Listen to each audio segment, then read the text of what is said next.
Good morning, everyone. I hope everyone is having a good morning or good afternoon and ready for another session. If you could hear me okay, give me a thumbs up or a +1 in the chat and we will quickly get started. I also welcome Purna. She is helping us with chat today, as always. You've been there for, you've been really good support, Purna. Thank you. And Dylan, morning. Good morning.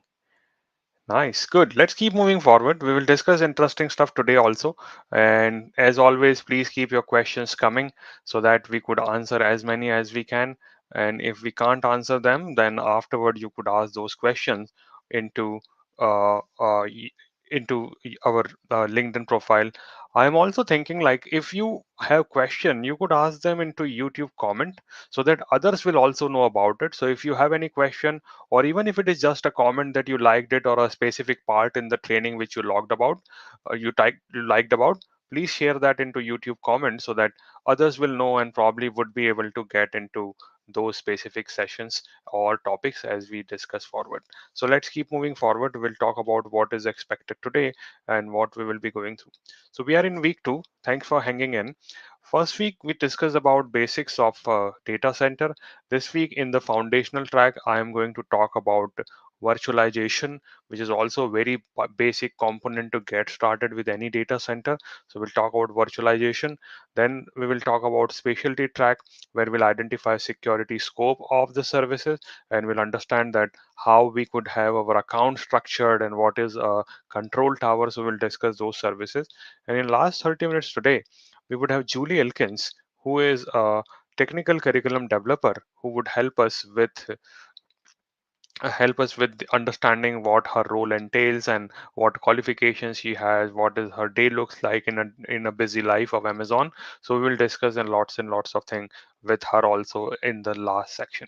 So I hope you would stay along and would enjoy. And if you have any feedback, any suggestions, anything we could do to improve it, let us know. We would be happy to help you out in those cases. All right. And one more request, like if you could tag something, if you like something into session, you could take a screenshot of it, put it on YouTube, put it on LinkedIn so that others will also know about it. More the merrier. That will be getting more ideas. If you have more people, we would get more ideas and we would have a better approach towards helping you all out. So please spread as much as you can about VESA program. Let me talk about virtualization. I'll switch off my camera so that you could focus more on the content and then we will discuss that how virtualization actually works. I prefer using analogies and here I'm using a virtualization analogy. We all have different type of places to live in. Probably some of you are living into a house, some of you are living into apartment. In very early days, there was no concept like apartment, right? What was there before? It was always there was just apartments which you were sorry, there was only home where you were living. Give me a minute, let me get my pens ready. So initially this was the only option available, right? And then when we realize that there is not sufficient space available, physically space available, the land is limited and we have a lot of families to accommodate, and then obviously not everyone would be able to afford that much of cost, then people started building these apartments. An idea of these apartments are there would be more family living into these apartments. Here it will be probably one big family or one family living, but here you would have multiple families living in. We are using the same piece of land, right? Maybe little higher, but idea is that on the same piece of land we are able to accommodate more families to live in. Here it was a one family, one piece of land was kind of architecture which we had initially. So again, I'm not saying one is good, one is bad. Depending on your use case, both of them can be useful, and depending on your budget, depending on other factors, you may decide to live into an apartment or you may decide to live into a home. If you ask me personally, I prefer apartment. I'm a little lazy person. If I live in a house, I have a lot of maintenance things to do. Like I'm currently temporarily shifted to a house, and here we have a garden, and I have to tend that garden tomorrow. It has so many weeds there. which doesn't look good. So obviously there is a lot of maintenance required when you are maintaining a single home. In apartment, that is not that much of maintenance required. So that's how this analogy is. But how this relates to virtualization, I will talk about that in a minute. Let's keep moving forward. Now, I'm taking you back into little memory lane in the old legacy data center world. In initial days, what we used to have one-to-one mapping of the services. One application, one server, that's all. You want to run an application, you want to deploy a web server, go ahead, get a server. You want to run a database, go ahead, get a server. That was the mentality we were using, one-to-one mapping. We were not able to add more servers, more application on one server because of the compatibility issues, then maintenance cycle, licensing issues. So this was the approach. That worked well, but when you realize that what is actually happening here, we realize that servers are not utilized in the full capacity. Right. Servers on an average are utilized only 10 to 20% of their actual capacity when they're running in isolation or running only one application. So what is happening here?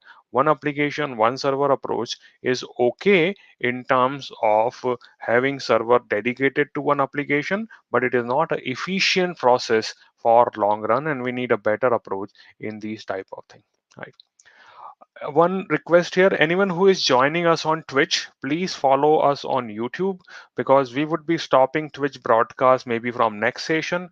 We are keeping it only here for that people would be able to find it, but we would stop Twitch broadcast. It has a lot of operational thing issues with us, so we would be hosting everything on YouTube.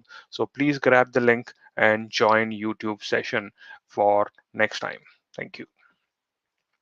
Now, what we could do in that case. So all we have a low utilized server, then what we have here, we have that all the servers are looking and we need to provide them space, we have to power them, we have to cool them, we have to maintain them, and then we are still using 24% of it. Like living into a big house, paying all the taxes and all the maintenance fees on that, and now what is happening here, that we are only using a portion of the house, we are still having a lot of unused space in the house. That is not a good approach to follow. Now let's see what can be done in that case. And from the other side, if you look specifically, we if you talk about a user is interested only in application, right? So what is happening here, a user cares about application only. If I'm a user, if I'm accessing StreamYard or I'm accessing YouTube, I only want to access it. I don't care how that service is being delivered to me. Is it a physical server? Is it a virtual server? Is it from nearby data center? Is it a far off data center? Probably doesn't matter to me. User care about applications only. And what is required to run an application? You need hardware resources. On top of it, you would need an operating system, which is basically Windows, Linux, or Mac operating system. And afterward, you would have your applications running on top of it. This is a traditional architecture of deploying hardware operating system and application. That's how we move forward with it. Now, traditional approach, hardware is coupled with operating system. What we mean by that, your operating system is controlling the hardware fully, and it is only one operating system at a time allowed to control the hardware. So challenge is, if I'm running Windows at the same time on the hardware, I cannot run and boot Linux operating system. I cannot have a switch off operating system while other is running. Maybe I have to shut down my Windows operating system and boot from another disk and let Linux take over, and then Linux would have access to my all hardware resources. So what is happening here, that we have a tight coupling of operating system and hardware resources. What virtualization is doing, virtualization is basically removing this tight coupling. If I have to say one word for virtualization, I would say it is a decoupling. What we are doing here, we are decoupling hardware from operating system. We treat hardware independently, we treat operating system independently, and how we do that, we add a virtualization layer in between, and that would help me in making my hardware virtual hardware. So what we see in this picture, we have taken this physical hardware resources, we have added a virtualization layer. Basically it is a software, and that made my hardware be available as virtual hardware. I got virtual CPU, I got virtual memory, I have got virtual disk, I have got virtual network interface cards. All of my hardware has now been virtualized because of this virtualization layer. And once this is there, what I could do, I could take this virtual hardware and associated them with a virtual machine. So now my virtual hardware can be mapped to virtual machine, and now everyone is able to run their application in an isolated virtual machine.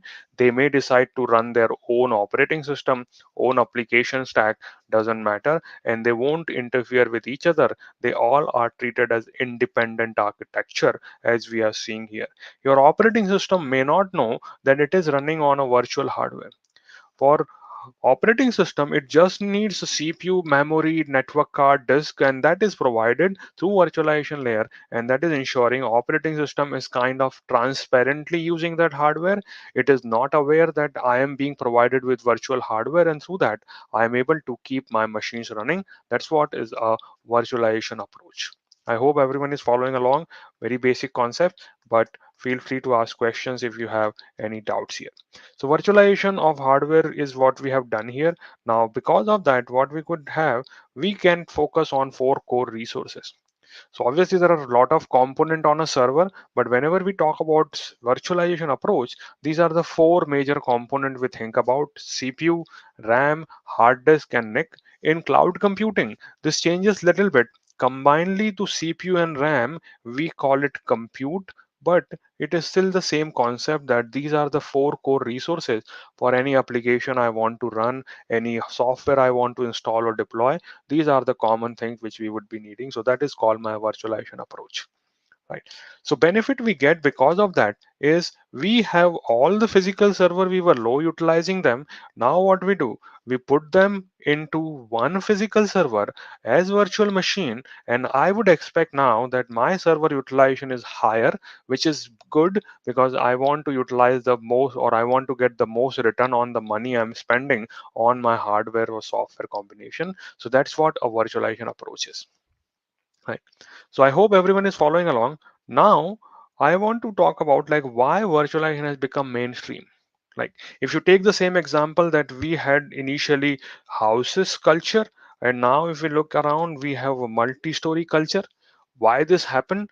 This happened because we have population which is ever increasing, and land is limited. The physical space is limited. So instead of having this kind of liberty to accommodate only one family in one land, we are trying to accommodate multiple families here. So because of the land crisis or because of going population, we are able to provide we figured out a solution, and that was like big tall building or skyscrapers we started creating.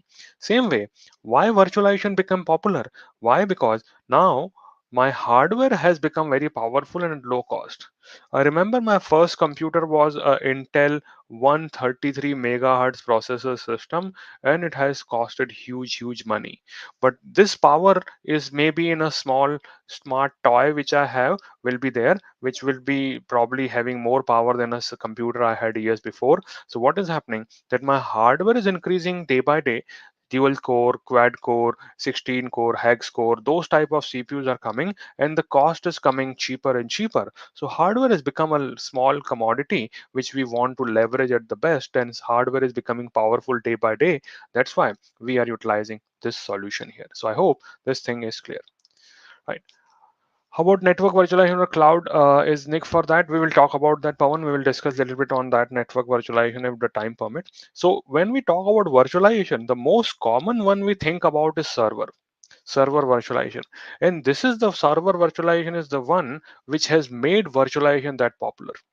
Whenever we talk about virtualization, everyone would have a concept of server virtualization, VMware operating systems, or maybe Hyper-V, or maybe running Oracle Parallels. So that is there, but that can extend to other things also. You could virtualize your desktop, so that is another option. You could virtualize your application. So application work in isolation. We decoupled it from operating system. Application doesn't need component in operating system, kind of a Docker kind of approach. This is application virtualization in a way. We may have storage virtualization, so we may take a lot of storage which is raw storage and then put a virtualization layer on top of it and manage it easily. That is storage virtualization. And there is network virtualization also, which will ensure that we first set up a physical network, and on top of it we provide a software based networking through which my virtualization can keep on functioning. So these are different flavors of it. We would be discussing some of them as we move forward, but more focus here would be on server. And as the question has come up, I'll talk a little bit on the network virtualization also. Okay. Any more questions, anyone? I hope everyone is following along and getting more fundamental concept refreshed. Let's talk about hypervisor now. Hypervisor is the component which allows you to do virtualization. It is a software in a way. It is a program that allows multiple operating systems to share a single hardware host. So what we are doing here, we have taken hardware. On top of it, we install the hypervisor, and on top of it, we are running virtual machines. And through that, each operating system appears to have host, processor, memory, and other resources all to itself. Like when you are living into an apartment, you have your own space. You have your kitchen, you may have your living room, you would have your maybe patio, depends. But everyone thinks that I have all the component I need to live successfully or peacefully. That's all is happening here. Though it is a shared resources in the sense that if it is a big building, all the lift is shared. I don't think there is an independent lift for every apartment. That would be very costly. Maybe you have a swimming pool.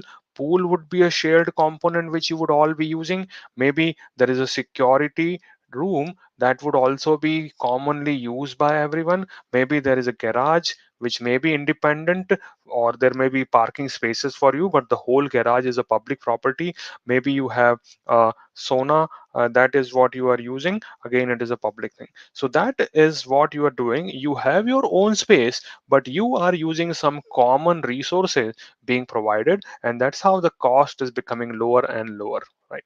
So that is how each operating system thinks that they whole have the whole access, but actually they are sharing the access with others also. This is also known as virtualization layer, or in some cases it is called virtual machine manager. So this is what my hypervisor would help me in achieving. All right. Now, there are two types of hypervisor. You don't have to know everything, but it is sometimes it's a good to know basic concept. So there is something called type 2 hypervisor, or what we call hosted or host OS based hypervisor. Concept is pretty simple. We take some hardware, which is a physical server. We run our traditional operating system on that, like Windows, Linux, and Mac, and on top of it, we install a virtualization software. So what is happening here? My hardware is not directly exposed to my virtualization software. The request first comes to host operating system, and then host operating system transfers it to hardware. What is happening here? Host operating system is treating this virtualization layer as any other application running on the environment. And once this virtualization layer is ready, what you could do now, you could host your VM which may have their own operating system and own application, and you could obviously host multiple VMs on top of it. That is how what we call a hosted or a host OS based virtualization. So you still use Windows, still use Linux or Mac, and on that you run some software to run virtual machine. Here we have to understand a concept which is called guest operating system. So if you look here, this is a house, this is a host, and you are here running this operating system as a guest. So that is referred as a guest operating system. In Amazon's case, what we have here, that this whole package is done differently. This is whole thing is put it into something called Nitro, and through that, that is run. That is not type 2, that is a type 1 hypervisor. So what we do in type 1 hypervisor, instead of having a operating system take control of all hardware access, which may then create problems in translation, may not give full access to the hardware. My virtualization software is not the first tenant here. So what we do, we say, okay, let's remove the host operating system and have our virtualization software take over the hardware completely.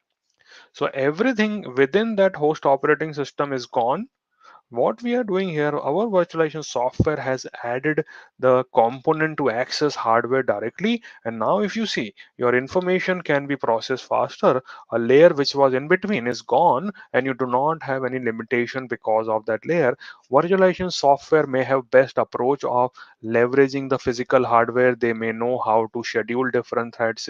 They may know how to utilize different component, and that's how you would be ensuring that your application is given best performance as we move forward. So this is called type 1, and this is also referred as bare metal, because your virtualization software is directly accessing the metal hardware which is provided to it. So that is called my bare metal hypervisor.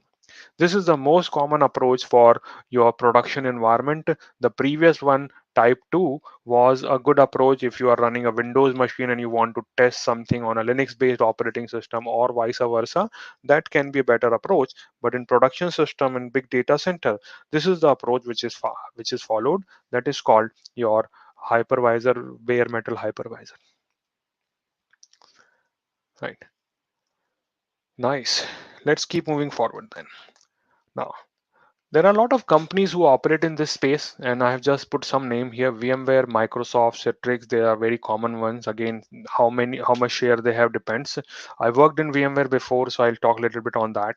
Microsoft, Citrix is also there. Then other companies like Oracle, then Parallels, Red Hat. These are all the companies who provide virtualization software and probably some of the other component which fits on top of it. Right. Let's talk about VMware a little bit. And then I'll answer question from Pawan that how network virtualization works. We will talk about that. So VMware has now come up with a concept which is called software defined data center. Right. So what we are seeing here that we have VMware Cloud Data Center SDDC. They call it software defined data center. What is happening here, that you can have your own data center. And obviously when we talked about data center last week, we discussed about that what a data center would have. It would obviously have all your physical server, it would have the server with network card, CPU, RAM, and obviously it would have storage so that your data can be stored, and it would have network so your network communication can happen. So this is the physical layer of a data center in which you would have all the storage, network, and physical server laid out, right? So we could maintain it. Now these server can come from a different vendor, network can come from a different vendor, storage can be coming from different vendor. So I have a complicated way to manage this hardware. I would have a dedicated storage team, a dedicated network team, and then I have to talk to them a lot if I have to deploy some resources. So instead of that, VMware says, hey, let's go ahead with this approach. We would allow you to install a software which is called VMware vSphere, or it is also called ESXi hypervisor, and that is the base operating system for my virtualization layer. And once it is ready, my hardware will become a virtual hardware, and once this is virtual hardware, I am able to run my machines on top of it. So virtual machine application operating system, they are now becoming a box running on top of VMware vSphere hypervisor. And obviously you could run multiple of them, and I don't expect one server only in your data center. There may be hundreds of server, and through these hundreds of server, we may have thousands of machines running on top of it, right? Now, common question we get, that how many virtual machine I can run on one server. I would say it depends on what the performance you are expecting. It depends on how much is the power of the physical server. It depends on how much utilization will be there in peak on average. So depending on different use cases, you may decide to run physical server. I will give you a ratio. It is mostly referred as 1:4. What I mean by this 1:4 is one CPU core. Now, core and CPU sockets are different, can easily accommodate four virtual CPU. This is a common approach which is followed. Again, it may depend from environment to environment, but 1:4 is a common approach when we are looking for. If I have a dual core server, that would mean I have two core, and that would give me eight virtual CPU on a very basic calculation. And now I could use this eight virtual CPU to run eight virtual machine, each with one CPU, or I could run four virtual machine with two CPU each, or I could run one virtual machine with four, and then four virtual machine with one. It depends, but 1:4 is what we call a common virtualization ratio which customers follow. Okay, now once this is ready, what we would need now, think about any organization. If it is an organization, if only one or two people, you do not need managers. But when your team expands, you need managers to manage the team itself, right? Same thing. When you have so many virtual machines, so many servers to manage, we need a management service, and that management service is called vCenter. So vCenter is the software allowing you to manage the all the virtual machine, all the ESXi hypervisor. So it is a management agent, and it adds lots of function like vMotion, then high availability, and then fault tolerance. These are all done by this. Could you please help you understand what is the difference between vCPU and Oracle Cloud? I have no idea on that Ashish Oracle Cloud how it works. I have no idea on that OS that. So sorry, I don't have idea on that. See, idea, my guess is like it should be it should be a way to just put it into a different format. Like when AWS says a vCPU, they mean a specific megahertz available and a specific power available on that CPU. So that is one business unit they call, but I'm not aware about Oracle. Chetan has a question. So services like CloudWatch, is it backend into ESXi to collect metrics or virtual machine, or does it run top of virtual machine layer? It depends, Chetan. So it depends. What can happen that some services allow you to have a agent installed directly here. So that is possible. So some services would be getting an agent installed on the hypervisor layer itself, and then they would start sending you the data.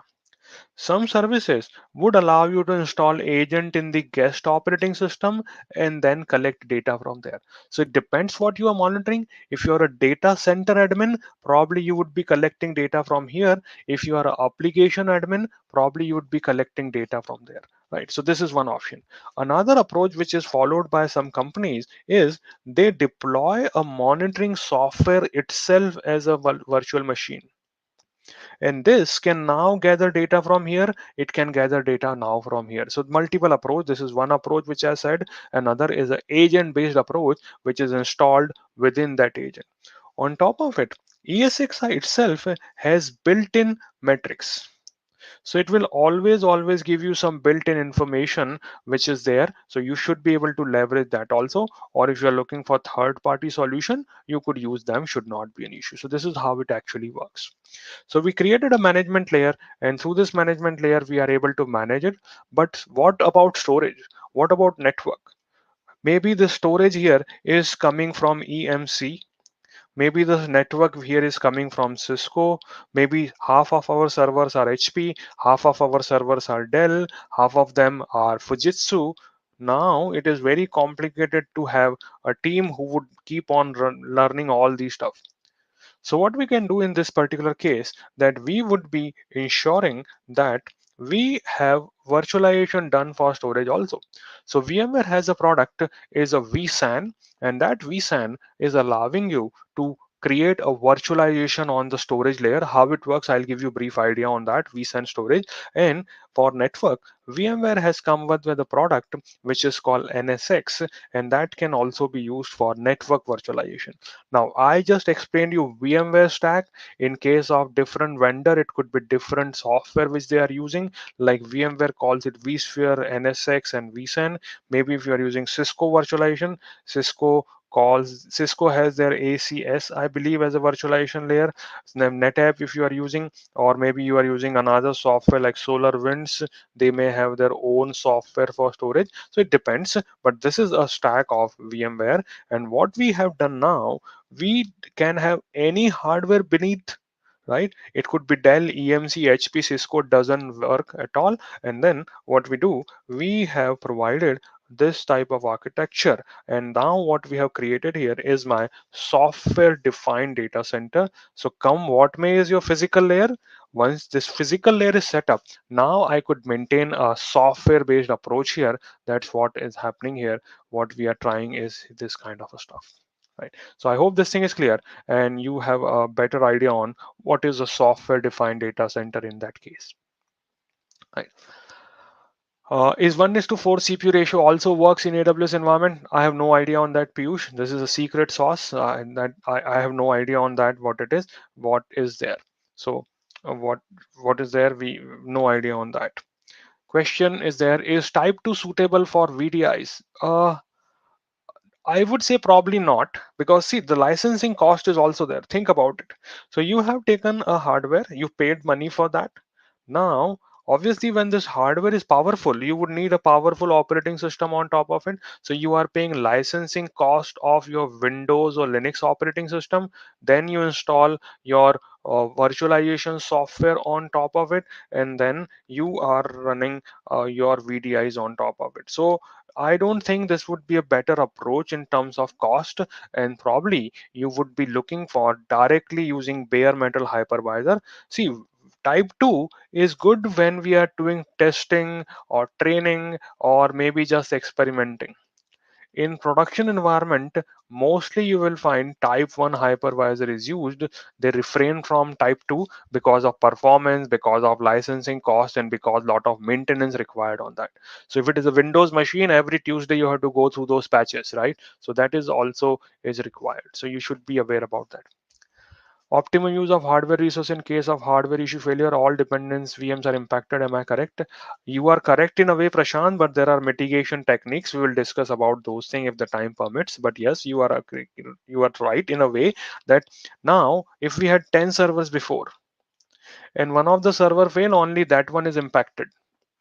But if you have one server and on that server you have put all your virtual machine, all your eggs are in one basket, and if it fails, there could be complications too. So what happens in that case, that we figured out a way. See, this solution is running from long time. So they have figured out, like through vSphere, we could use a feature called high availability. There is a feature called fault tolerance. There is a feature called distributed resource scheduling. So those features would help you in mitigating those scenarios. So you can't mitigate, or you can't say that my server would never fail. It is not possible. But you could say that if it fails, I would be able to recover faster from those failure and move forward. So that features have been baked in into these virtualization software. Question from Pawan. For storage virtualization, also the IOPS part, POS virtualization would have some similar ratio. Uh, in a way, yes. In a way, yes. But again, it depends, because what you are using beneath, because CPU is still a standard entity which is having a same performance, which is called megahertz. But in terms of disk, there are different types of disk that depends from the physical material used in the disk. So that ratio can be little differently done. And in that case, I would say, Pavan, like we do there in storage case, we do storage virtualization, and that I have seen mostly 1:20. Why? Which is, this is a virtual disk I am referencing to. So maybe I have 1 terabyte of physical disk, right? Just give me an example. I don't expect every machine would need 1 terabyte of disk. So we may create virtual disk of 1 terabyte into 20, and we would still expect that the actual physical utilization won't go beyond 1 terabyte. Right. So 1:20 in terms of storage is a common approach, but again, it depends from environment to environment. All right. So I hope this thing is clear and you have an idea of what is software defined data center. Let me talk a little bit on the vSAN and the NSX virtualization so that you have a better idea on how it actually works. Hopefully you would get clarity. So let me first talk about the vSAN, storage virtualization. So in storage virtualization, what they do, these are all your physical servers, right? So this is my physical server 1, physical server 2, physical server 3, 4, these physical server. They say you do not have to buy a costly storage solution from EMC, Dell, NetApp, HP. Don't go for that. What you should do, you should buy some servers which has some local storage available in them. So there are some local storage available in these servers, local disk, like you have laptop disk. Obviously, this is much better than laptop disk, but there are some local storage available on that. What they do, they aggregate this local storage of these servers into a layer, into a software component. And that software component which they create is called your vSAN or virtual SAN.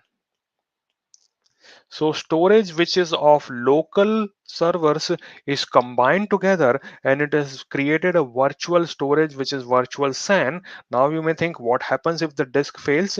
What they do behind the scene, let's say you have stored a file called A. That file A, you think it is being stored into virtual SAN, but probably it's a component is stored here on this server also, stored in another server, stored in another server, stored in another server. So if these all disks were 1 TB, that doesn't mean that total space you will get on this vSAN will be 8 TB. Why? Because if you do this, then if any of the component fails, then your data would be lost. So they replicate data within the network of these servers, and that would ensure that your multiple copies of the data are maintained so that you could recover from any failure if they happen. So this is what is the basic concept of virtual SAN.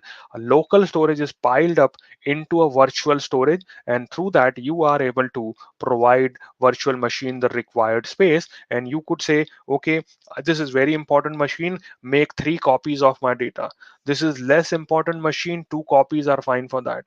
For this machine I need more high performance, so give me high IO on this particular one. For this I am okay with low IO. So what you could do, you could create profiles of your services based on requirement and attach it to the machine, and they would ensure that it is automatically stored in different tiers within your environment. So that is called vSAN, and hardware vendor have started shipping something called vSAN ready nodes, and that vSAN ready nodes is where they would have compatibility with running vSAN cluster. And good part here is you could keep on adding more server and you would keep on expanding your environment, and you do not need to buy storage networks, or you do not need to buy very specific storage arrays in that case. So that is called your virtual SAN. All right. Any question here? What is an explanation of the answer? Thank you. Got it. Depending on RAID type, yeah, it could depend. You could decide on that. So if I create an instance in one AZ, does that mean I have only one server provision, or does AWS is 2 copy? No, instance is one only, Chetan. So instances are created in one AZ. So it is only one copy of the instance which you have launched. Right. How does vSAN facilitate offering object, file, and block storage? Can you offer some of the light on that? So what happens, Rahul, in this particular case, that what vSAN gives you a blank storage. Behind the scene, it is a object storage behind the scene, right? But when you create a virtual machine, and on that virtual machine, you say, I need a 80 GB disk. So what vSAN will do, it would create a 80 GB object on this object storage, but it is being presented to your virtual machine as a block storage. Get the point? So behind the scene, object storage is there for vSAN because vSAN is treating all these disks as an object, but those disks become a block storage for virtual machine when they are being used.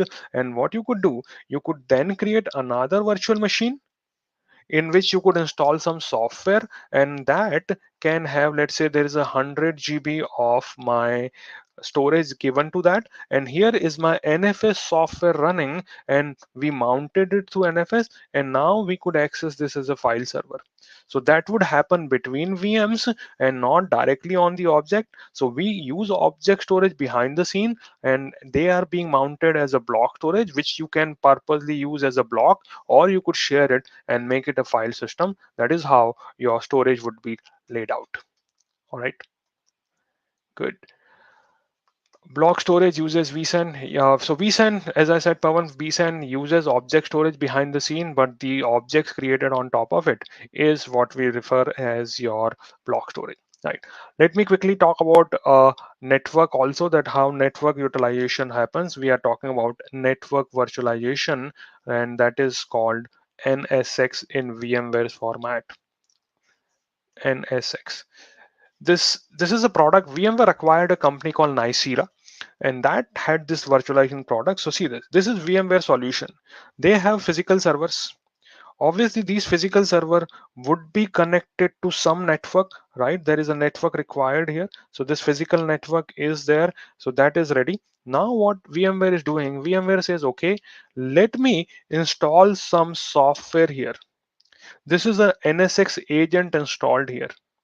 another NSX agent installed here, another NSX installed agent here. And now what happens that these agent allow you to create a layer 3, layer 2 network on top of layer 2, layer 3. So this all nodes are connected, and now what it is doing, it is creating a normal layer 2 network on top of it through the help of this agent. So physically data still flows through your physical network. Let me write it down. This is your physical network. Data still flows from that physical network, but your operating system running inside a virtual machine thinks, hey, I am connected to this network. They don't see the network behind the scene. They see only the virtual network which is created for them by NSX. And you could go here and say, I want to create a virtual switch, I want to create a virtual router, I want to set up a VPN connection, I want to set up a load balancer on top of it. So through that, you get all the networking features you need. That is how we use it. And a technical term used for this mechanism is called overlay network, and this overlay network is implemented through a protocol which is called Geneve. Previously it was called VXLAN, or previously it was VXLAN based overlay network, but now VMware NSX is using Geneve based overlay network to run your application and maintain a steady state of the application. So that is what a network virtualization is looking like. All right, now one more slide and then I'll take a break. How can I use physical 300 TB SAN storage with EC2 and DB node? My objective is the volume. You can't do that. AWS won't allow that. You would need to do this differently. So it won't be working directly on that. And maybe Abhidin, I can answer that question offline. That may not pertain to everyone. So connect to me offline and I would be happy to help you out. Now, we talked about virtualization, but there are some challenges also, right? So what we want to do now, we want to solve some of the challenges. One common challenge you will find will be noisy neighbors. Noisy neighbor in the sense you are running your virtual machine on a server which is sharing CPU, and one machine is using too much CPU, too much RAM, and because of that you may be getting some issues. So that type of problems can happen. There are solutions on that. You could perform something called reservations, and reservation would ensure that if I said that, hey, your reservation is 100 CPU cycles, or you are given one vCPU, you can't go beyond it. So that can be done. So noisy neighbor is a common problem, but there are solutions available to all these problems. Another problem you may have is a management overhead. Now, if you are not using the full software defined data center, you have to talk to storage vendors, right? You have to talk to your network vendor separately, your server vendor separately, your virtualization vendor separately, and that can create a lot of complication on long run. You are just spending a lot of time in communicating with them, and storage company will say, no, this is a problem of virtualization. Server company will say it is a problem on network, and you spend a lot of time in those kind of cases. So that kind of management overhead can be there with your virtual environment. Cost, you are obviously paying hardware cost. Every software may have a different in cost associated. There would be volume of sorry there would be licensing cost, there would be some socket cost which you have to pay for. So cost can be factor, and you are paying to different vendor. And most data center are not dynamic, so you buy 100 server, you next time buy a 200 server, next time you bought 300 server. So that is always going up, and hardware has a 3-year lifespan in terms of depreciation. So that would be creating problems on the long run in terms of cost. So that is another challenge which you would be facing with cost. Some application which may require direct bare metal access may not work well with your environment because they need direct hardware access, like some of the 3D rendering systems, or maybe you're running some machine learning inferences which require direct metal access. They may not work best in this environment, but there are solutions around it, so you could use them, should not be a problem at all on that. So I hope it has given you a basic idea of what a virtualization is. Again, virtualization is a topic in itself. I could talk for 5 days on that, but at least the basic idea should be there. So you should be getting all this information there, right? How VMware uses, sorry, how AWS and VMware work together. Let me bring up one more slide, and then probably it would give you a little bit more idea. So what we are doing here, If you're running your own infrastructure like this customer infrastructure, it is private cloud which you have created, you want to use AWS environment, what AWS and VMware has done, they have worked together and created a solution which is called VMware Cloud on AWS. So they provide you the physical infrastructure. So AWS provide physical infrastructure, VMware installs their software and other component and get it configured and gets a vCenter ready. And now what you could do, you could access your vCenter server and your cloud-based vCenter server from one single pane of glass. So if I'm a vCenter admin, I would just be connecting to any of them and keep on performing migration and move forward from one to other. Should not be an issue. And based on that, I should also be able to leverage AWS services. Like now I can use S3, now I can use EC2, Lambda function, load balancer, and that's how this is created. This is public cloud and private cloud, and the solution is giving you a hybrid cloud environment. Through that you should be able to get these things, right? All right. Can you give some insight on OpenStack Cloud and Nutanix Cloud? Again, this is very vendor specific, Rahul, so it may take more time. I'm talking here in very basic sense, so I may not be expert on Nutanix. There is another question on what is AWS Outpost. So I would point you to one of the training I have hosted on my website through Udemy. So if for knowing more on different infrastructure like local zones and all, go to Udemy training. This is analogiescloud.com, and you would find a training I recently published on specialized infrastructure for AWS workload. So you will find information about local zone, wavelength zone, expand your footprint on data center. This is where I talk about uh,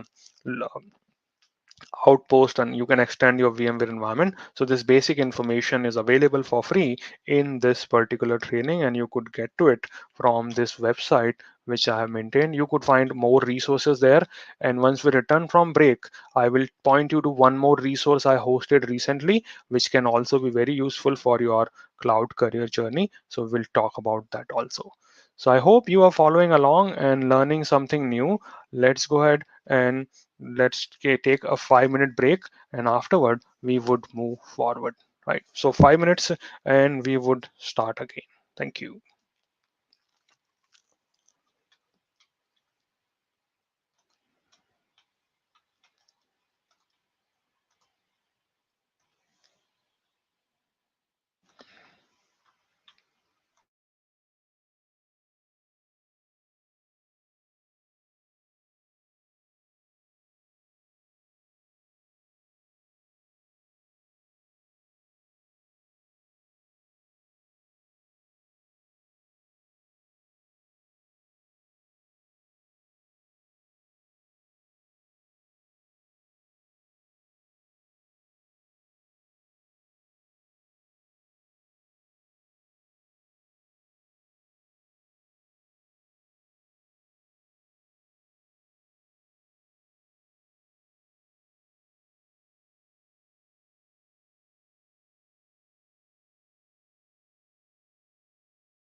Welcome back, everyone.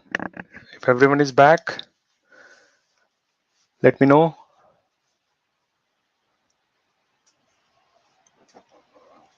Are you all back?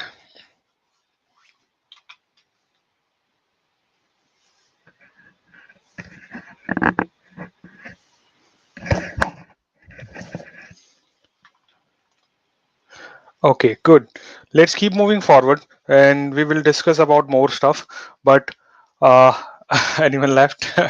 Good. So let me give you one more resource which I recently published. If you go to my website, at the very bottom, you will find one more resource which is for summary sheet for AWS certification exams.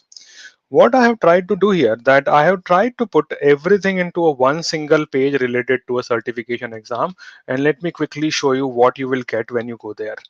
So here is like a summary sheet which is coming up in a minute. Give me a minute, I'll bring it up. Cloud Practitioner Foundational CLFC01.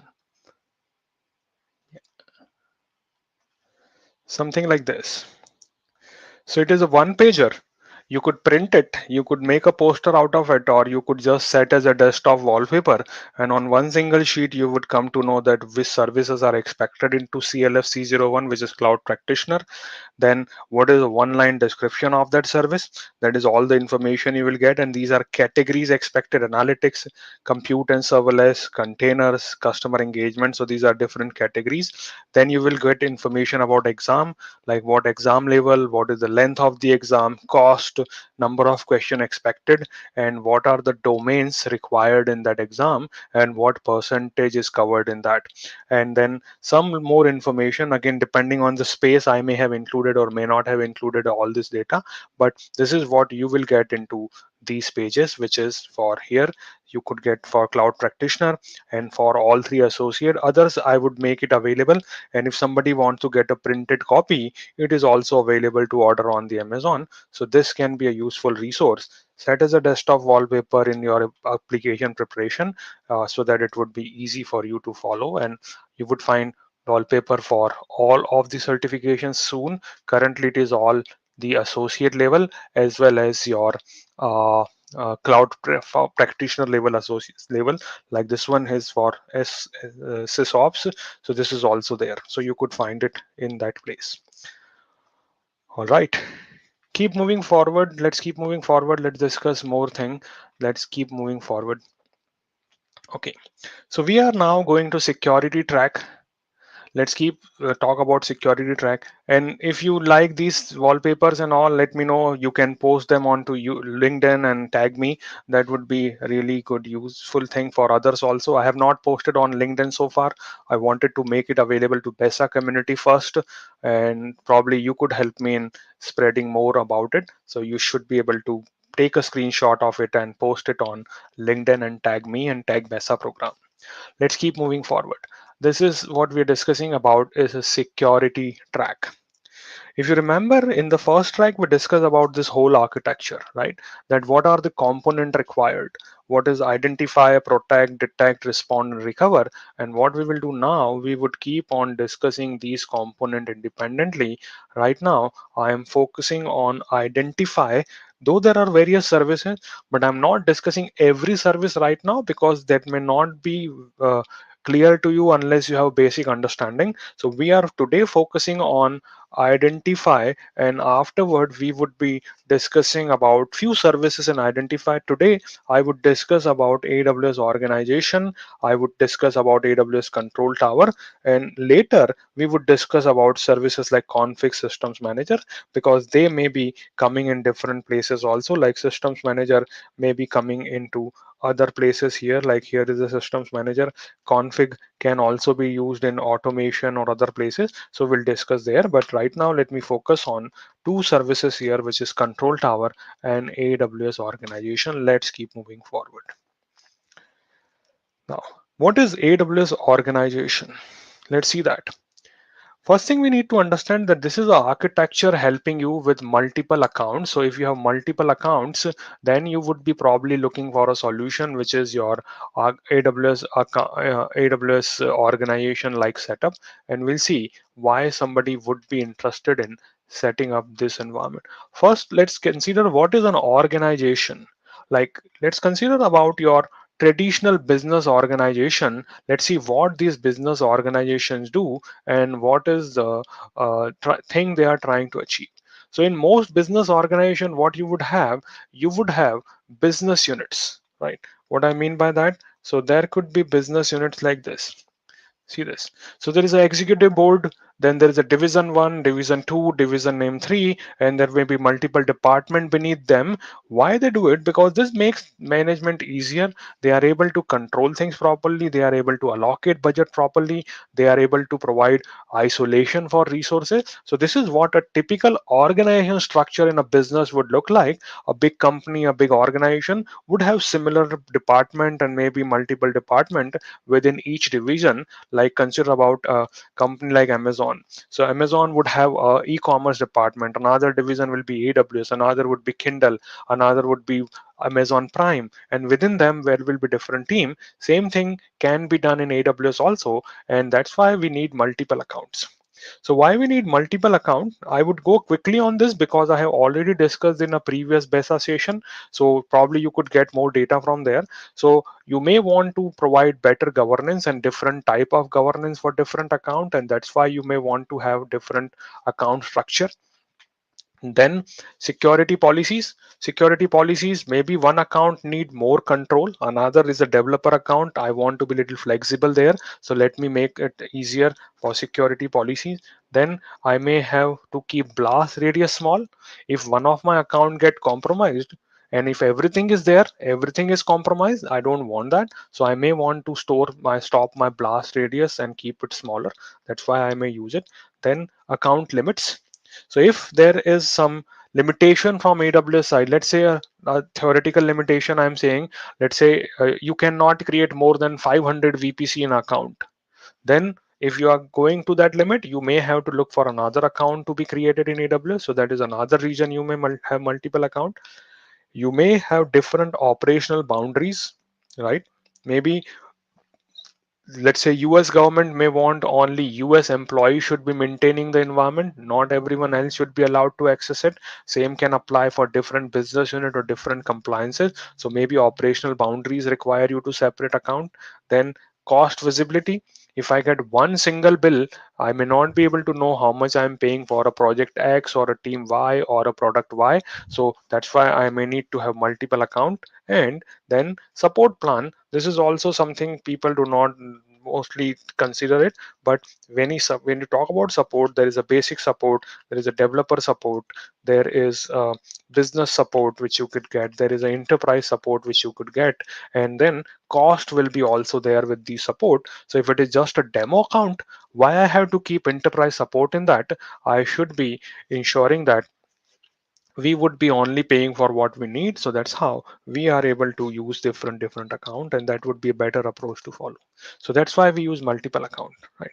When multiple accounts are there, we still have a challenge in the sense that there would be a lot of operational overhead to maintain these account and then consolidate them, and then when to create account, who would have ownership.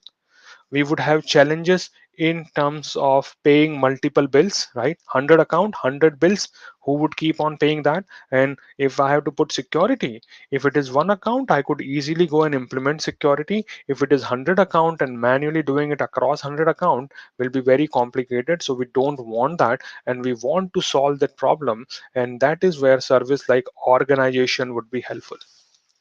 So AWS organization would help you in creating a multi-account architecture, and how that looks. Let's go ahead and see that. So to get started, what you do first, you start creation of an organization. It's a free service. You do not pay any money to use organization as a service. What you do, you first start and take one account, which is, let's say, AWS account 1 ending with 910, and say this account is going to be my management account. This management account, the top account in your hierarchy, would go ahead and say, I want to create an organization. It would basically create a logical entity called root. Root is the starting point for your organization. So you create an AWS organization. In that, a root gets created, and your management account becomes the whole sole owner of the organization. It won't be affected by any policies you apply. It is having control fully on this organization when it is created. So once this organization is ready, what next? Within organization, you could then create something called OU, organization unit. Like in a business, you may have different divisions. Same way, you may have different OUs, things like dev OU, then QA OU, then you have prod OU. That is what I may create. OU is again a logical entity. It has nothing to do right now with account. My account is separate. OU is separate, as you could see, and one account at a time can be part of only one OU. My management account, I may place it anywhere, should not be a problem, but it won't be affected by any permissions I apply. It is treated in complete isolation. So OU structure helps me in mapping my business environment to AWS environment. So I have a division for Kindle, another division for AWS, another division for Prime Videos. So maybe these are the OUs we have created. Within those OUs, what we could have now, we could have further OUs if the need be.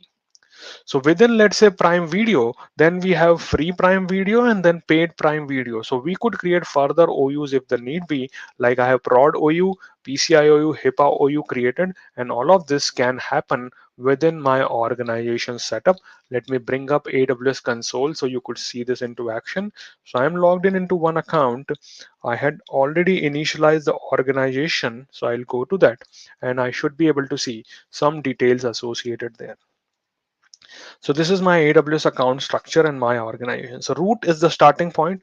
This is the account which I use to start the organization. So this is referred as management account. I have created a OU here called dev. If I feel I have to create more OUs, that is completely possible. I could go ahead and say I want to create a new OU and I want to call it QA OU.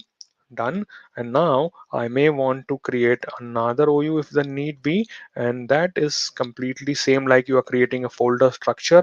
And let's say this is going to be my prod OU, and once this structure is ready, you could further create bifurcation. So within my prod OU, maybe now I want to create a OU called HIPAA compliance, and I want to create another OU maybe which is called my PCI compliance. That's all I have done. So whatever I showed you into the picture, I have basically created the same structure here. So prod, and within prod we have HIPAA and PCI compliances. That is what is my structure. Right. So this is organization, dev OU, QA OU, prod, PCI OU, HIPAA OU. That is all we have created. And what we do now, we can now ask account to be added. But before that, to be safeguarding your applications or account, what you could do, we could attach something called service control policies, or it is called SCP. So SCP ensures that you are having a control on the account who are joining and what they can do and what they cannot do. That would all be there. Who will be the root user for the OU? How this works? There is no root user on the OU level. See, root user exists on account level. So if you have this account, there is a root user in this account. If you have added another account, there is a root user in the another account. Though we recommend not to use this root user, and you can disable all root user through organization if the need be. You could control them also if the need be, but there is no root user on the OU level. Users exist within an account level, right? So Harry, hopefully that answers your question. Right. Now, what we do, we take this SCP, and that SCP is attached to organization structure like this. If I want, I could attach a service control policy to root, and in that, let's say I said I am going to allow only EC2, and I have put deny EMR as a service. This policy I have applied here, and through that what is going to happen, only EC2 will be allowed within my organization. No one would be able to use EMR as a service. That's how we create SCP depending on your use case. So either you whitelist something or you blacklist something, purely depends on your use cases.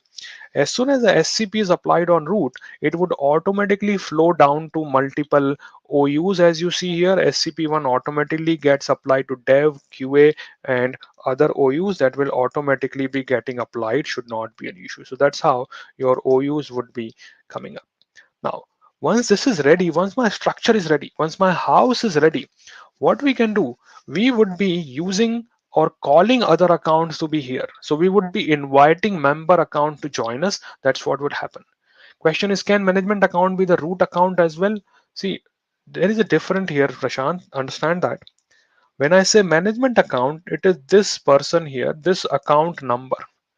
Root is an entity within that. So yes, it can be, but what root can do, it can call Ash, you are going to be the admin for this particular OU. So root can empower Ash to become a organization manager, or organization manager should not be a problem. So management account be the root.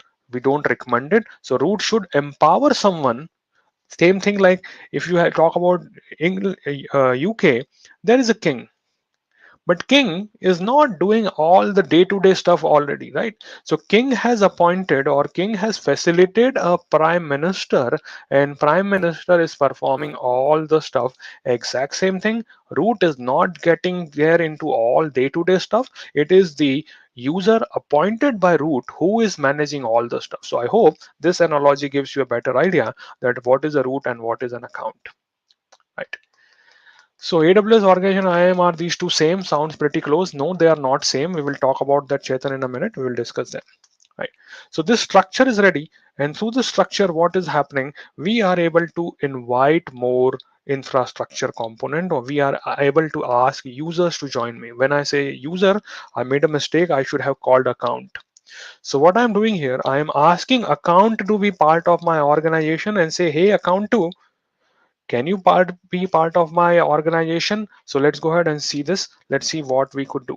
What I could do, I could ask someone to be part of my organization depending they want to be part of it. And for that, I would need to know their account ID or the email address through which they have joined AWS. So here, what I could do, I could say, hey, I want to invite someone to whom I want to invite an AWS account, and what it is, invite an existing account. Yes, I need to know email address of them or account ID. So let's say this is the account ID I know, and now I say, hey, please join my organization, right? And I can send invitation.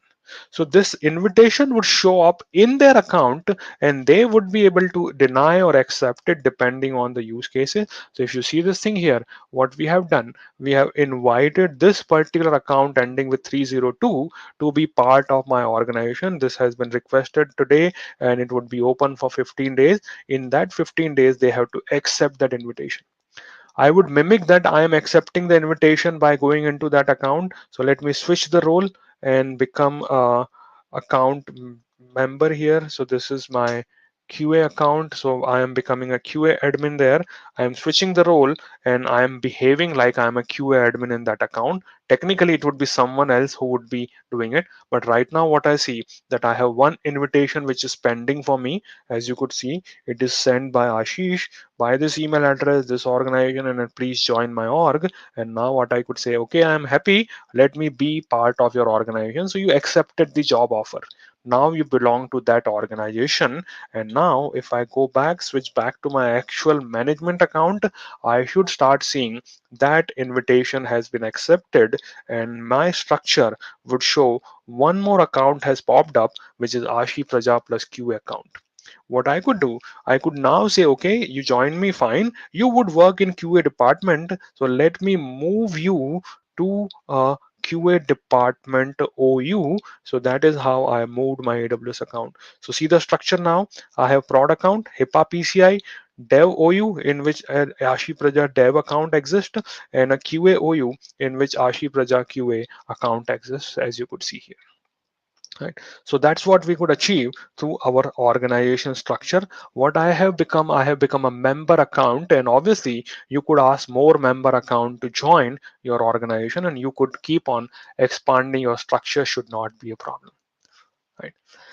One thing you have to be aware that your resources are not consolidated. your resources still remain within that account.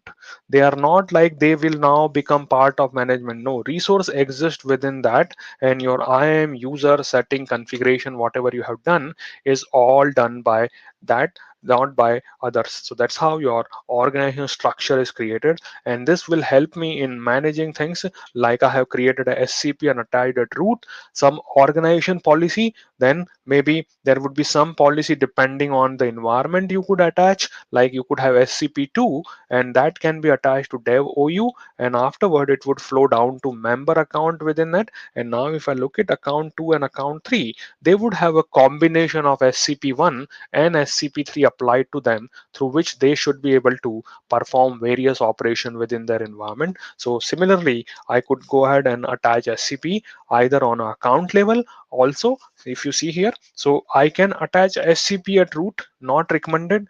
We recommend attaching SCP to OU level. In corner case scenario, if you want, you could attach it to account level also, shouldn't be a problem. So that's how you would be able to create these things. Which IAM user is an account can accept the invitation to join an organization? Sebastina, it will depend on the permission given to them. So see, everything in IAM is a permission. Let me bring that up to you. AWS organization IAM permissions. So that is all being performed through permission. So let me go ahead, and whoever you have associated with the permission policy of accept invitation.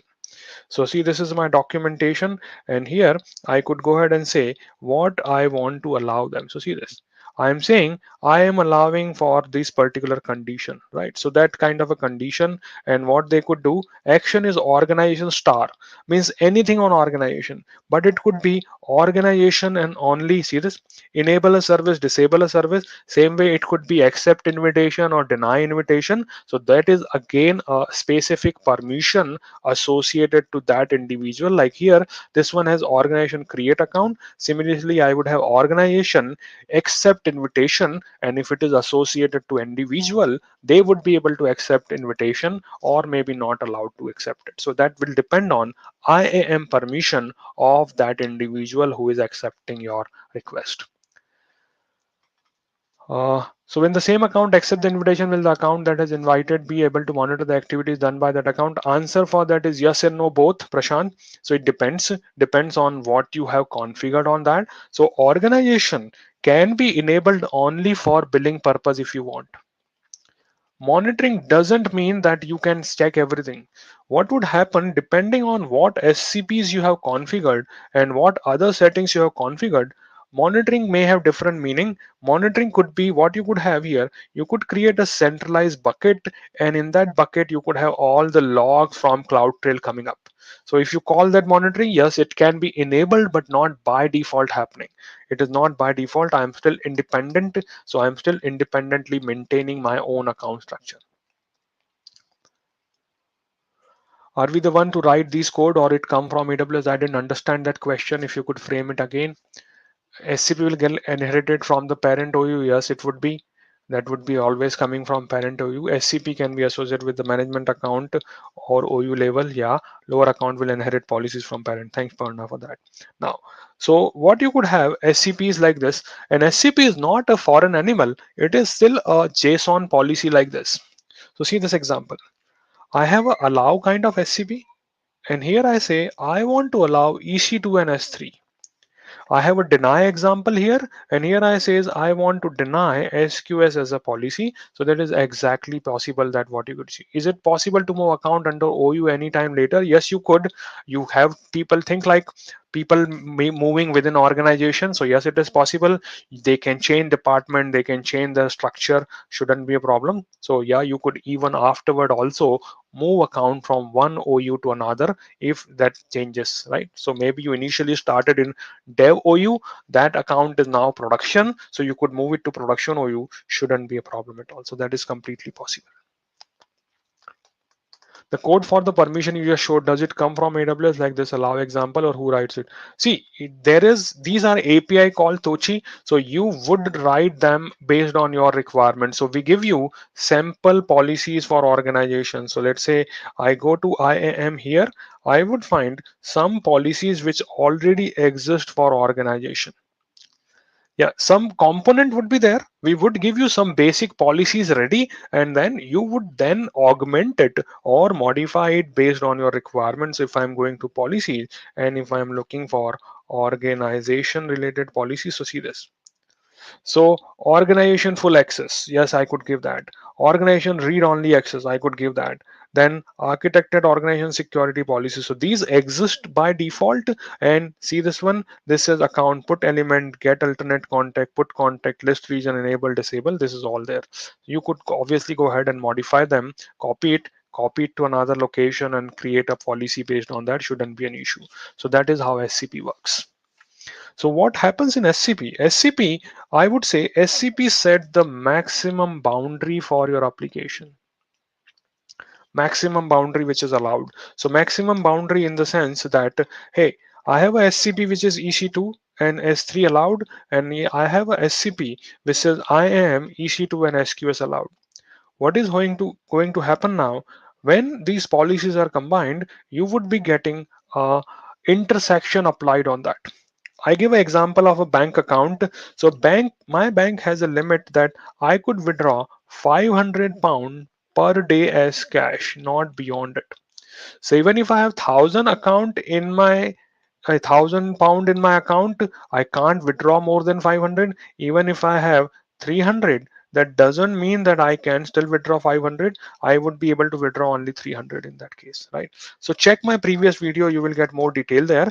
But effective permission is the intersection between SCP and IAM policy. You should be able to utilize these effective permission. And SCP example, like here, one example here says, I don't want anyone to attach internet gateway at all. So nobody is able to provide any internet connectivity. I am denying everything related to internet connectivity.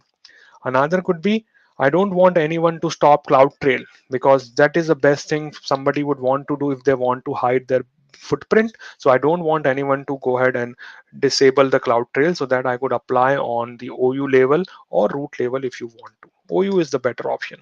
And you can find more example on the website. I will be sharing these links, so you should be able to use it. All right. Administration can access this, will have default permission to accept it. Yes, it would have, Asna. Administrator would have default permission to accept invitation. Like I did the same thing. I was an admin in my QA account, and that's why I was able to accept the invitation which was given to me. So yes, exactly true. All right. So that is organization. Hopefully this has given you idea. Now, I don't want to do these things manually. I don't know how to create OU, or I don't know how to set up all these things. So can we automate the whole process? If I'm starting new, or if I'm already having a lot of account and now I want to provide a structure around it, can I take help from some AWS services? Answer for that is yes, and that is called control tower. So I'll explain you what a control tower is, and then we will see how the control tower actually works. I'll show you a demo on that. So control tower, best example will be a way to see, can you design an airport, right? Let's say I give you a task that, okay, you have to design the new airport for London City. London Heathrow has become old and we want to have a new airport design, right? Not that easy task, it is complicated task. So can you design an airport? Answer for that is yes, we could, but we need to do a lot of things. It is not a project which I start in morning and by evening I am done. I have to still take into consideration lots of things. So I have to think about traffic movement. When I say, it would be traffic of planes, it would be traffic of people coming in. I have to take care of security would be for people and for the luggage which is coming up, right? Then we may have to figure out how loading unloading would work, how download upload will work. Think from cloud perspective. Here you could think how network would work, how security would work, how your data transportation would work, how permission boundary and permissions would be applied on that, and then how you would be queuing up the thing when people have to use your services, right? So same thing is required for AWS accounts too. So this is a very complicated task. As you could see, it is a complicated piece of infrastructure, and you have to follow different security protocol, different compliances, different type of methods, and then only you are able to design an airport. So that can be complicated. So you may be having lots of question in your mind that how I start and build an airport. Good thing is, you are not the first person on the earth to build an airport. Probably there are a lot of companies, cities, or organizations who are operating successful airports all over the world. So, what if I could get hold of the best practices they have used, what standard they followed, what type of material they used, how they started ensured safety, what kind of contractor they have engaged? What if I could get hold of all that data? So if I get hold of all data, then it would be much easier for me to keep on moving forward and add those components. So that is where we could leverage best practices from previous company, and that exactly what Control Tower helps me in doing.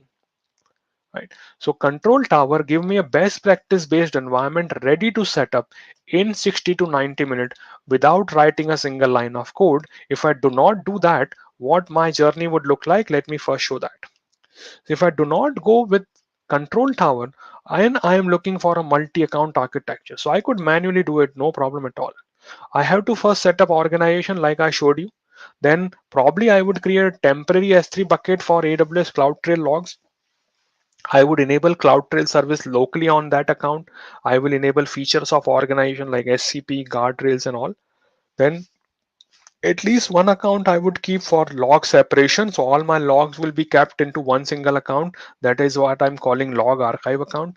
Then at least I would create a security account, and within that account, I would have people for performing different roles. Somebody would have read-only access, somebody would have power user access, somebody would have admin level access. So that would always be required in different security. And then I would go ahead and configure single sign-on so they do not have to remember multiple username and password. So this is first setup in one single account I would be performing. Now I invite other account to be part of my organization. So in every account, I have to secure their root credential. I have to set up a password policy which will be complex and as per my organization.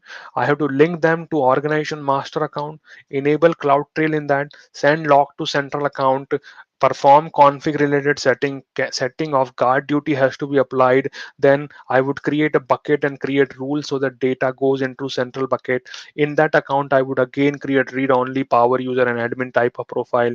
I have to create VPC which is not overlapping. I have to enable federation into account, enable SSO, and so on. And this is first account. I did same, second account, same, third account, same. You could see it is a very complicated task. So how we could solve that problem? So that problem can be solved by your multi-account architecture deployed by Control Tower. So what Control Tower will do? Control Tower will set up a best practice based multi-account environment in 60 to 90 minutes. You will go through a wizard, and that wizard would set up all the required component for you without you worrying about doing these things manually. And one common misconception about Control Tower is people think that it can only be used for greenfield deployment. What we call greenfield deployment, something who is starting new, like you have a green field, nobody has done anything, so it is purely plain and you can start on that. But it can also work on brown field in the sense that you already have account structure, you already have some account created, maybe SSO created, you could still utilize it, should not be a problem at all. So that can be done also. So Control Tower works in both situation, whether it is green field or or brown field, it will work there. So you start using Control Tower by setting up a landing zone. So Control Tower is a service in which there are multiple components, and one of the component of Control Tower is a landing zone. So in the landing zone, what we have to do, we have to start working and deploying thing. It performs some check. It says, hey, you are trying to use Control Tower and your home region is different. I started in Northern Virginia. Maybe my home region was something else. So I have to go ahead and check that. Right. So probably it was Oregon, if I remember correctly. And let me go into Oregon and now set up control tower there. So I'm now coming to control tower and I am setting up a landing zone within control tower. And if you see, these are the 5 steps I have to go through. So once I go through these 5 steps, I would select the home region, Oregon. I may say, okay, I don't want to use any specific region beyond it. So I could enable deny region policy. So I don't have to manually do it. I could do it from here. I could set up additional region I want to govern to. Maybe I set up lots of workload in Northern Virginia and I set up things in Ireland. So I could add them. So as you could see, I am going through a wizard. Then it says, let me create a foundational OU for you. So that is a security OU. I could create more OUs here like sandbox OU. Done. Ready made created for me. I could create a new AWS account and it's called, let's say, ash log archive account, right? And then similarly, I could have one more account created, which will be ash audit account. This is my AWS account which is getting created for me. I don't have to go ahead to create a new account and set up my credit card and all. That will be all part of my master account or primary account here. Once I'm happy with that, I would keep moving forward. It has checking some details with me, and if it is everything is okay, it would allow me to move forward. And now it says, are you ready for going forward? We would set up CloudTrail for you. We would be setting up a bucket where all your data would be going into, and then encryption keys will be set up. And once I click next, I would be starting the landing zone process. So behind the scene, within 60 to 90 minutes, it would go ahead and set up a well-defined architecture for me. That's all we would be utilizing here. So here, what we see, control tower sets up a landing zone, a guardrails for me, account factory, and dashboard also set up for me. What landing zone is, this is what landing zone theoretically looks like. So it would take that account which I started with my environment management account. It would set up organization or augment existing organization. Then it would set up single sign-on for me. It would be setting up a core OU and a custom OU for me. Core OU, what we called as a security OU. In that, 2 accounts are created, log and audit. And here I have provisioned account also, which are getting created if I want to. So I could facilitate all of these things. So behind the scene, it is still leveraging these services, organization services, and then single sign-on config cloud formation. And based on that, it is able to leverage and create CloudWatch, Lambda function, single sign-on, all these services behind the scene. Right. So that's how it works. So question from Sunanda, what is a landing zone? Landing zone is a base platform created through control tower for you. So landing zone is a feature of control tower which sets up this architecture for you.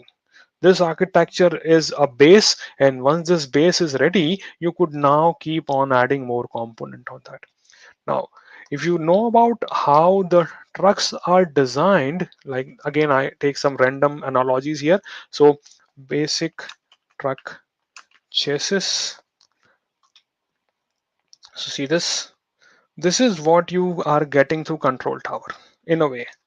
Once this chassis is ready, on top of it, you could make it a trawler, you could make it a mobile home, maybe you could make it something else. It is purely up to you. So control tower gives you the basic chassis, and on that chassis, you are able to keep on augmenting whatever you need. This has already been verified, tested, and based on the best practices given to you by different AWS account and different customers' best practices combined into a 90-minute automation, and which will set up a landing zone for you like this.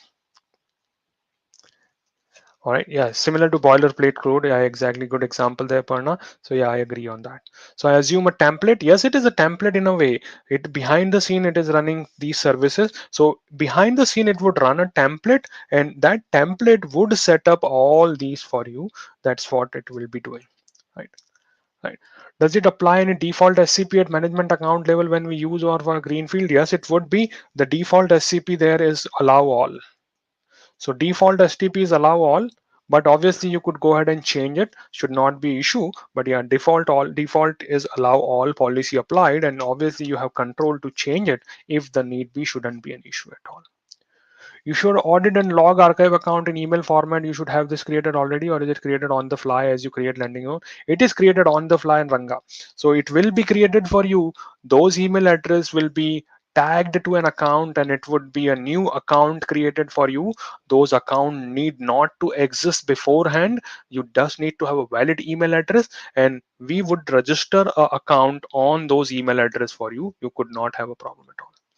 How can tower be used using existing OUs created? So this is little longer discussion, Soumya, but you could find that using AWS control tower with existing organization. So that also exists. So you should be able to find documentation registering existing OUs. It is a very simple article. Google search will reveal that to you.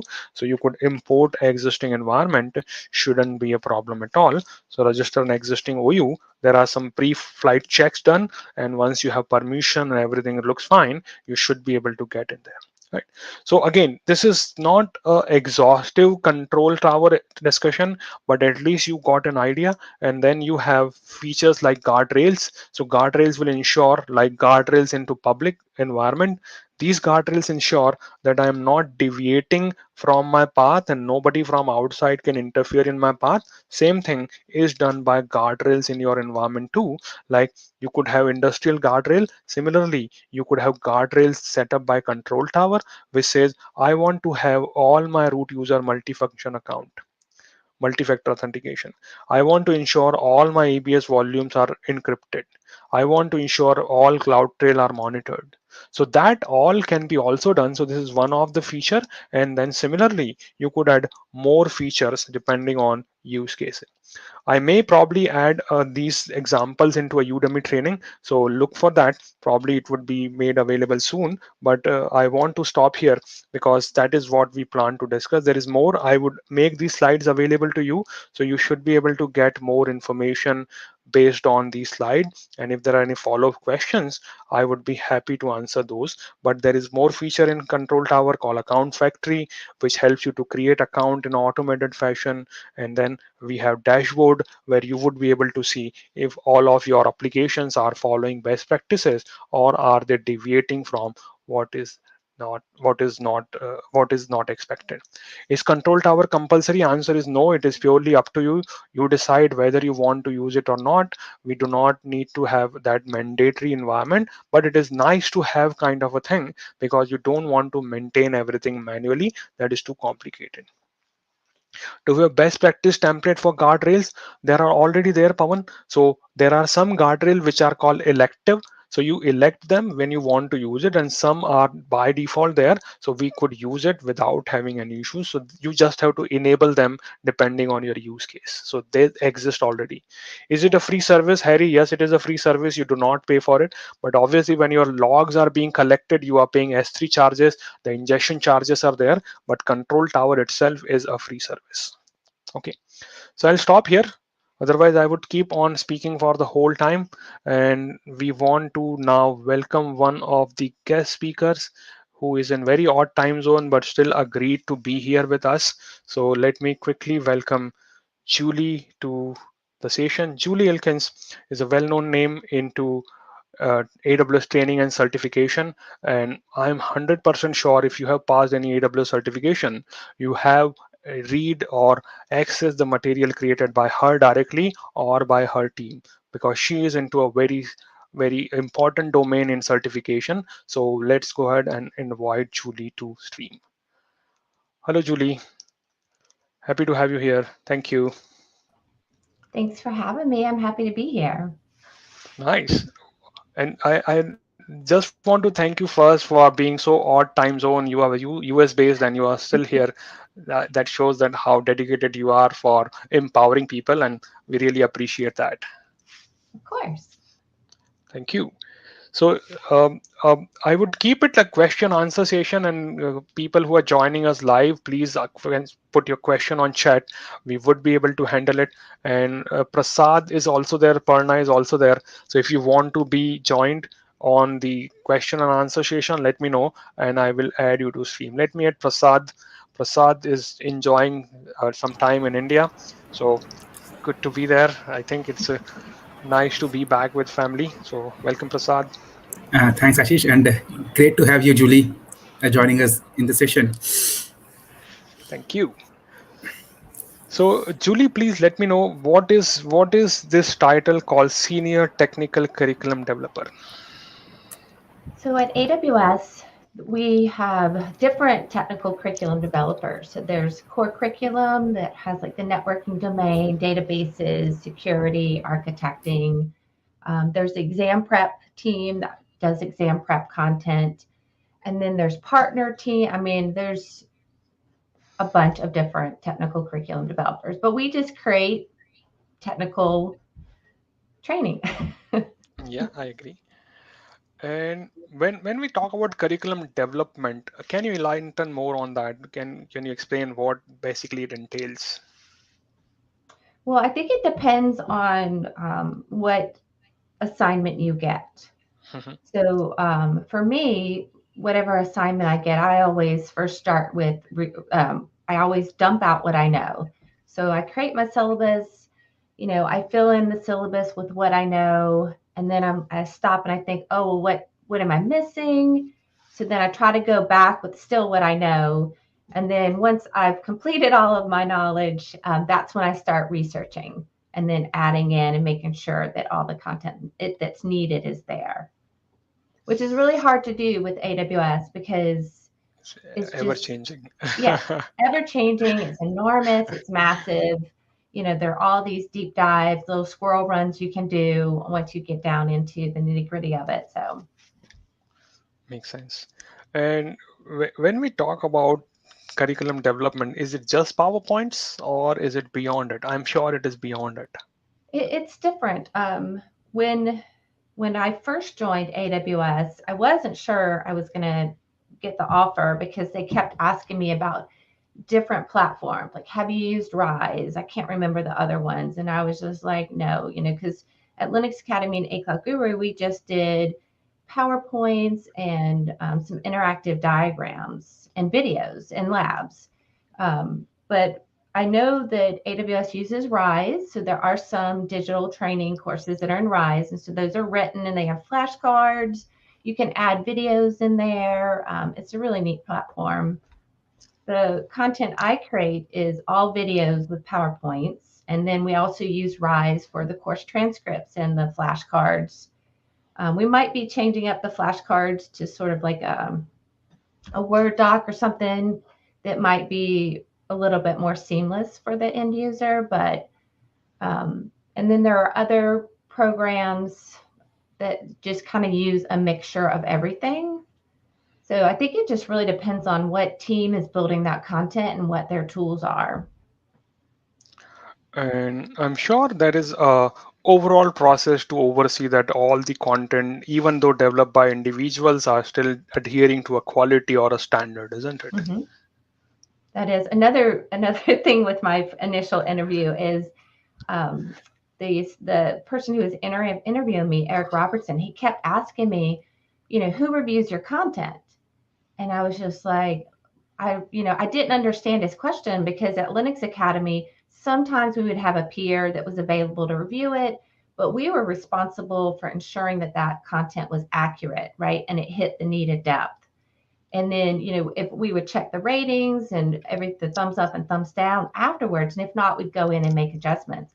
But at AWS, there's a whole process, which is really Mhm. amazing. There's a whole line of SMEs and editors that you have to get through. And it's very comforting to have. I always wanted to work with a SME when I was at Linux Academy and A Cloud Guru. Some people had a SME from AWS that they worked with. And I was like, oh my gosh, that sounds so amazing. But I never had that opportunity to work with a SME until I joined. But yeah, they're wonderful because they do this on their free time. Most of them are solution architects. I've worked with a couple of network engineer specialists and then a lot of technical trainers. So it's Nice. nice to have that level of a check to make sure that the content is good before it's published, and then you have to go back in and correct it or adjust it. Yeah, that's true. And like I was mentioning, that anyone who passes certification, maybe they use content from Linux Academy or A Cloud Guru, and Julie was in both the teams. She joined both the companies. So obviously, it is not possible that you have not used any of our content to pass certification. So thanks for doing that wonderful thing. Yeah. Now, uh, how your day-to-day tasks are, Julie? Like what you do on a daily basis. Let's say in a day or in a week, what your time bracket goes into, what you do communication, you do design, you do development, how it is. I usually, I always start in the mornings in the community to just check on students, make sure no one's struggling or no one's asked a question that I haven't gotten to.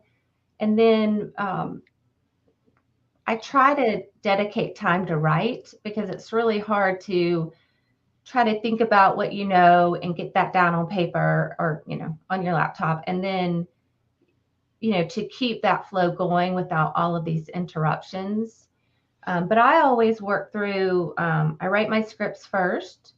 And then once I have those pretty final and I'm happy with them, then I'll go in and start adding like the PowerPoint slides and the diagrams and all the visuals to sort of go along with that. And then, of course, it runs through the SMEs first. I incorporate all of that feedback, and then it hits the editors. So day to day, that's usually I'm just in writing content.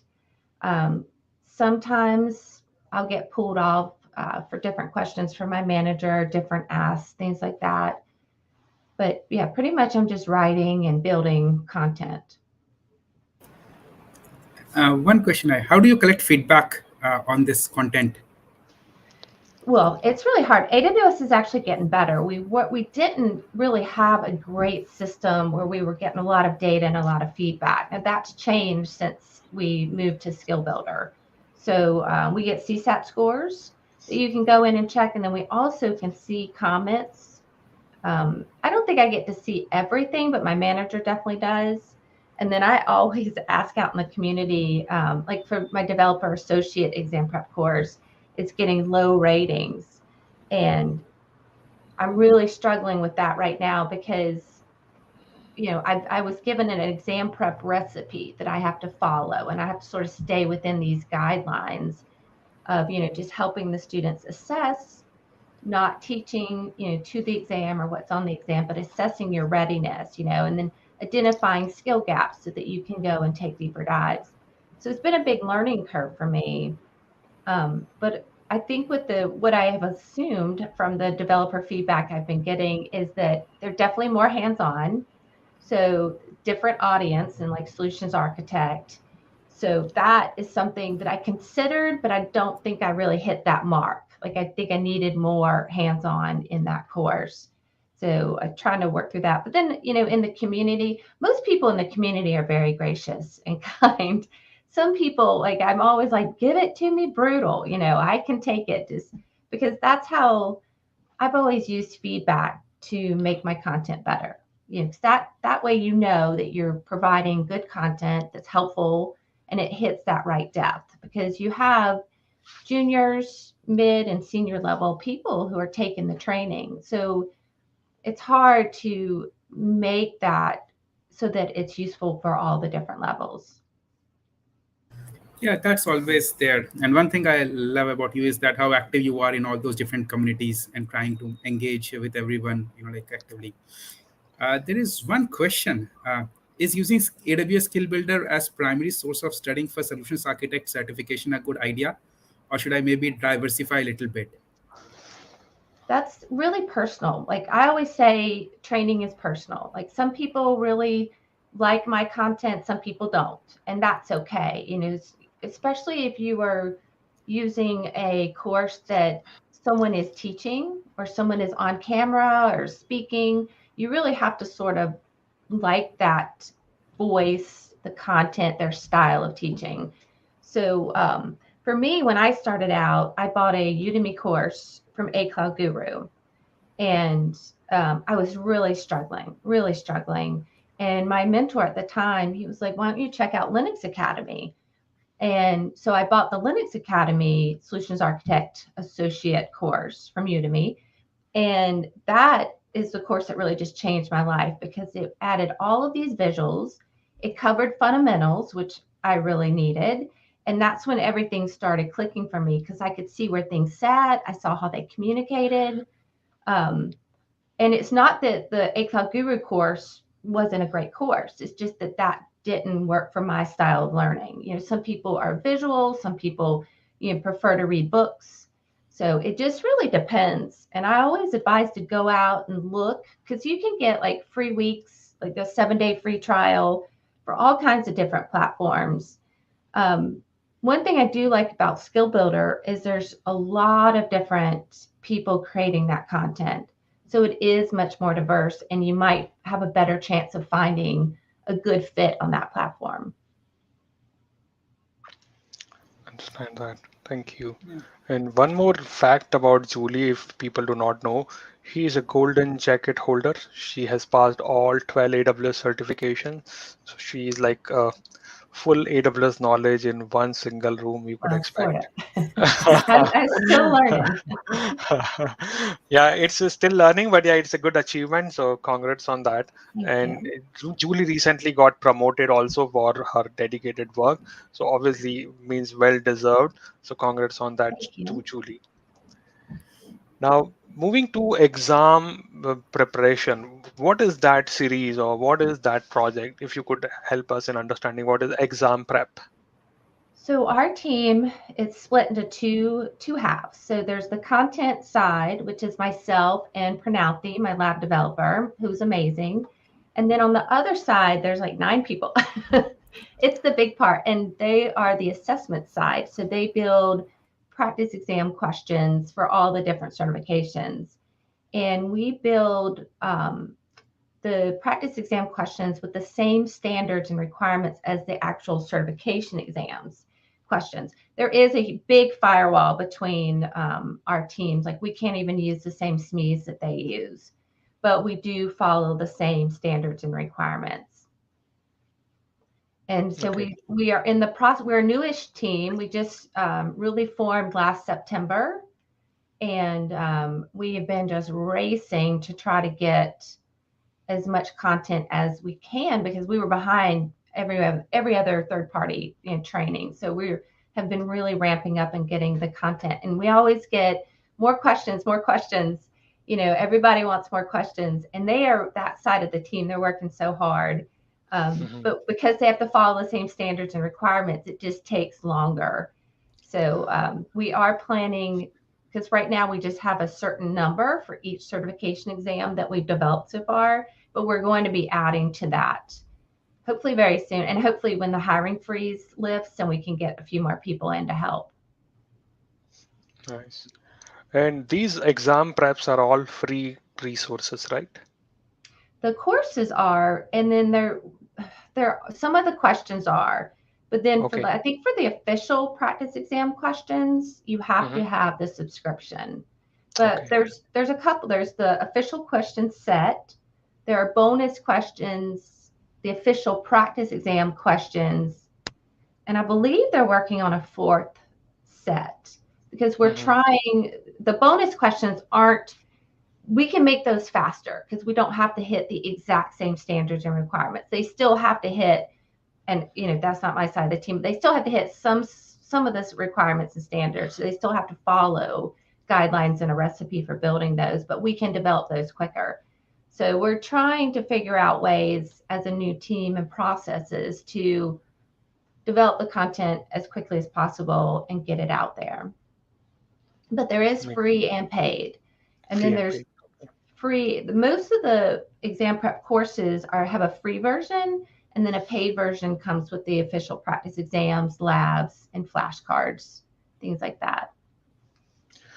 Nice. There is a question from Chetan. Does your team work with instructor-led AWS training internal site like Kiku, and how does those classes consolidate information into few days? I I know that we do work with them some. I don't know the exact process. Um, but one of my steps is I have to take all of my PowerPoint slides and I have to add the scripts to each slide.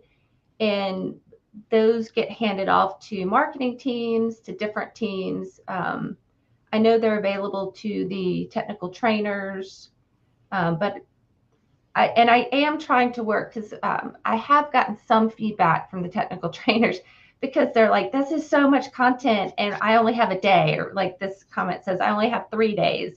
So I've been trying to figure out a system, to maybe like I take the content that I think is definitely needed and I add that to the side as like a highlight, but then I add everything below in case they need it, or bullets. I'm not really sure how to work that out, but I am working with the technical trainers to sort of get that process a little easier for them. Makes sense. Yeah, internally it is a maze in AWS. There are so many teams with so many Mhm. focus points. So it's a little challenging sometimes. I agree on that. Now, talking about your role, what are the skills if somebody is aspiring for this type of role? What skills you had and what skills you developed after coming to this role? So two-folded question. I think my certifications um, is a good skill. I know and I'll have to go back and look at the job position, but I think my manager wants you to have at least a few AWS certifications so that you're familiar with the content that's being tested. Um, as far as far as this, what I've learned since joining the team, when I was on the core curriculum team, I was assigned the advanced networking exam prep course, and I really did not like it. Like I never taught an assessment course. I wasn't, and I was like, how can I don't know all the knowledge for the advanced networking specialty certification that is needed. How can I, you know, get that so that I can share it out and tell them, oh, this is all the knowledge you need. I mean, it's a really hard task and it's very intimidating. The current course I'm working on, it's really scary. And the current course is very similar to the developer associate. So I'm trying to take that feedback from the developer associate and make sure I hit the mark for this new course. Um, but yeah, it's a struggle, but I'm learning. Every time you learn, I'm diving deeper into it. I really like the advanced networking course that I created for the exam prep course. But at first because I didn't know how to do it. And I was just like, people want to be taught what's on the exam and what they need to know for the exam. But there's also, I think, some usefulness in helping identify your skill gaps and where you need to dive deeper. And maybe you take the course and you're like, okay, yeah, this sounds good to me. I'm comfortable with all of this. And so they just go ahead and schedule. So it's kind of a two-part, you can take it at the beginning to see if you even need to take training, because there are a lot of people who have been working 20, 30 years that may not even need to take any of the training and just jump into the certification test itself. But it's a struggle. It's a daily struggle for me. No, and that's a great point to highlight that people think that to join AWS you already need to be an expert, but there is a lot of like learning on the job that we do. If it's about anyone can join AWS. It's all about, obviously you need to we have these leadership principles. You need to align with that, and Mm-hmm. a little bit of technical knowledge, as Julie mentioned, couple of certifications. That's all. Like it's not that you need to be expert at AWS to even apply or get into AWS, and rest, like all of us, we learn on the job. We struggle Right. every day, but we give our best. I agree on that. And can you walk us through your certification journey and some things which could be shared, like some tips or some tricks? I won't call them tricks, but some hard-earned tips you could give, like what you could do to pass certification exams. Well, I started back in 2018, in July 2018. The company I was working for, they were planning on migrating to AWS. And so I started the Udemy course from ACAL Guru so that I could understand and sort of keep up with what was happening and assist where needed. And the Linux Academy course just really changed my life. And I just absolutely fell in love with AWS. So that was just the kicker for me. And I tell this story a lot. When I passed the Certified Solutions Architect Associate certification in October of 2018, I remember sitting in my car and I was like, yes, I know it all now. I can do anything.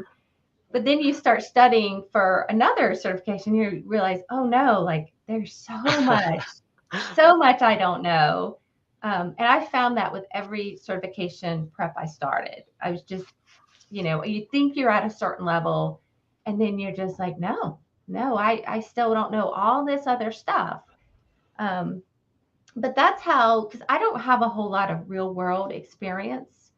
So I've used certifications to learn AWS and to get the depth and to learn about third parties and third party tools and how all of that integrates together. So that's sort of been my experience and how I've built my knowledge. But one thing that really helps me is I build projects for every certification that I work on. For the Solution Architect Associate, I built a WordPress site, from scratch on AWS. It's still running. I took it down like 2 years ago, but I just rebuilt it not too long ago. It needs a lot of work, but for the machine learning specialty certification, Keisha Williams and I, this is when we had transitioned over to A Cloud Guru. We were working on a recommendation engine for the A Cloud Guru platform so that, students were taking certain courses. We could recommend other content on A Cloud Guru for them to take after they've completed their course. So that project really helped me pass machine learning specialty certification. And Keisha Williams was key in that. She led that, and I just sort of learned as she developed everything. She would give me tasks and assignments, and then as I was learning, she'd give me a little bit more. But she's got a great background, and she's absolutely wonderful. But yeah, project hands-on really helps. And just because you're not, in a company working in a data center, or building or designing solution architect designs, you can still get that. I get that idea. Probably not as great as, but and especially if you can do it with a buddy, like I had Keisha, she was a senior level person, so that really helped. And talking about when your team hires, like what things you obviously been into hiring interviews and all. So how your hiring process looks like? If let's say if I think about becoming a curriculum developer, what would I have to prepare for?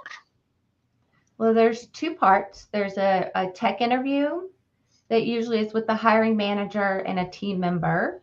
And what I did to prepare for that is, because I wasn't sure, are they going to ask me AWS technical questions? Are they going to ask me, general? I just didn't know. So I created a Google Doc and I searched, at first, I wrote like the technical questions that I could think of. And then I went to Google and searched like all these different technical questions, wrote them all down. And then I went back and answered them, which is probably over preparing. But I didn't want to, being a newbie, I didn't want to really hit a question that I should know, because when you're a newbie, you don't really know exactly everything that you should know. And then when you pass that, you get to the loop interview, which is this all-day interview with 4, 5, 6 people, some from your team, some from like adjacent teams, things like that. And that's all about the leadership principles. And I tell everyone, you can't study and learn the leadership principles enough. They are huge in AWS. It's every day the leadership principles are talked about. And so for my interview prep, I did the same thing. I wrote down all the different leadership principles, and then I went back and wrote different questions because there's all kinds of YouTube videos about it. And so I picked 2 questions that I found on YouTube for each leadership principle, and then I wrote my answer in the STAR format. And then I practiced that with my partner. He would pretend to be the hiring manager or someone from the loop, and I would practice answering in that STAR format because you're going to be nervous. So that little bit of extra practice really helps, I think, in the transition. And, the people in the loop interview, they've all been through this loop process. They've all been through the whole interview process. So they're very kind and generous. If you need a break or if you need a moment, you can just say, can I have just a minute to sort of gather my thoughts so that you can, if it's a question that you didn't prepare for, you can take that minute to say, okay, well, this is the situation, this is the task, this is the action, this is the result, and sort of plan that out before you speak. So it's still in that STAR format. There are two beautiful things that you really said. One is preparation is the key, and second is do not rush in answering. These are the nuggets that are really important when you are actually because no matter how much you prepare, and preparation is really the key, you would be nervous on that day, and there will be some there will be some question that, irrespective of what you have prepared, it will become like a googly to you. So you need to take that moment and do not rush and start answering. Structure your thoughts in the star format, and then it makes things easy.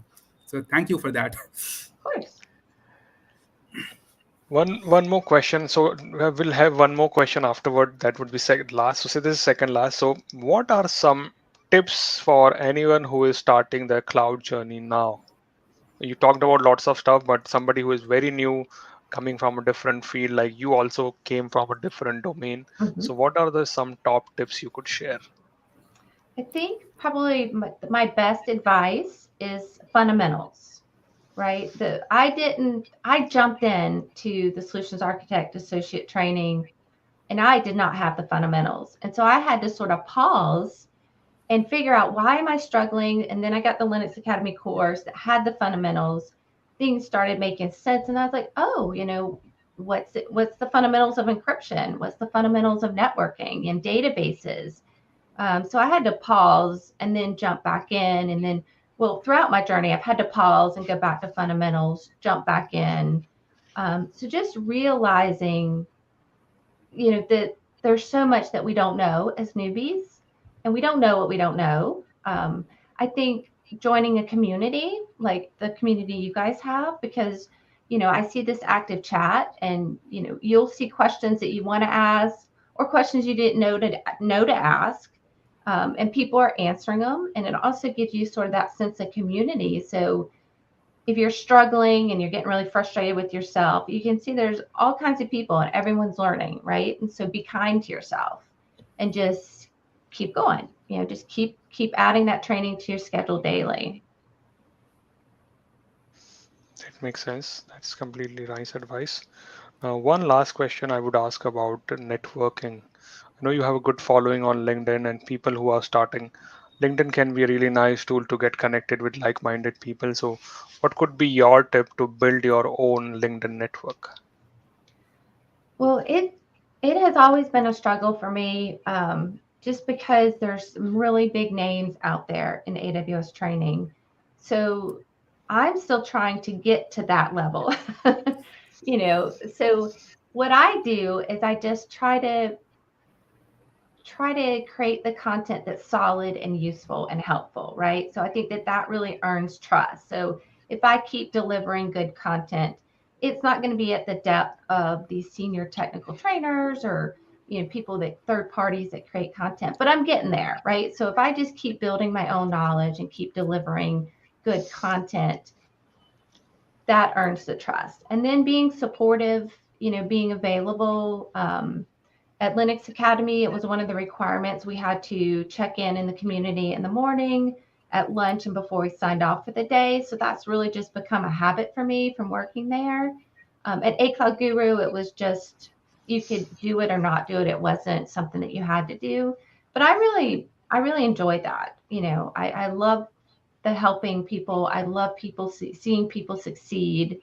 And it's important to realize, that when you're putting content out there, when you're, you guys, that's your success. Even if it was my training that you used, you took the time, you learned the content, you sat for the exam, you decided that you were going to do that, and then you did it. So I love seeing that, just that flow and that evolution and that growth of a person. I just love that. Nice. Thank you, Julie. These were very nice advice, and probably a lot of people would get benefited. And if you could pop your YouTube channel link into the chat so that people can subscribe to it, maybe get more content there. And obviously, everyone joining, you are welcome to connect with Julie on LinkedIn. She's very helpful, great article, great content available. So probably you would get benefited from that. So thanks you, Julie, so much. And we hope that you would keep inspiring more people to achieve cloud certification and have a better career path. And thanks again for joining on So Hot Time Zone. Yeah, Hope of to see you course. in other Thank you. sessions. I've been Thank you. watching Ish and I. We've been friends for a while, and I just love his I keep his book close by, but I love his Oh, content. thank It's you so always much. close by. Um, I love the visuals that you add and the way you explain things. So, I think what you guys are doing is just amazing. I'm happy to be part of it. Thank you so much. Appreciate Thank it. you. Thanks, everyone. Thank you for your time. We would post the recording and probably would wait for your comment. If you have any question, put there on YouTube comment and we would respond to it. Please share if you like something from the session so that more people would get benefited. And we will see you into the next week. Thank you so much. Ashish, just 1 second Go ahead. before you. Uh, Anyone who is in Delhi, Tanushri suggested that we should be having an offline, like Oh, in-person wow. meeting Nice. in Delhi. So that's the first BESA in-person Delhi meetup that we are planning. Most probably it will be on 28th or 29th. So feel free to reach out to me or Tanushri. Let me ping Tanushri. Okay, hold on. Let me see if I can post this. Yeah. Yes. Okay. So, yeah, thank you. So please do that, and let's see if we can catch up in person, few of us. That's nice. Good to have that. Thank you. Take care, Thanks, everyone. everyone. Have a good day. We'll Thanks, meet guys. you next week. Thank you. Bye. Thank you. Bye.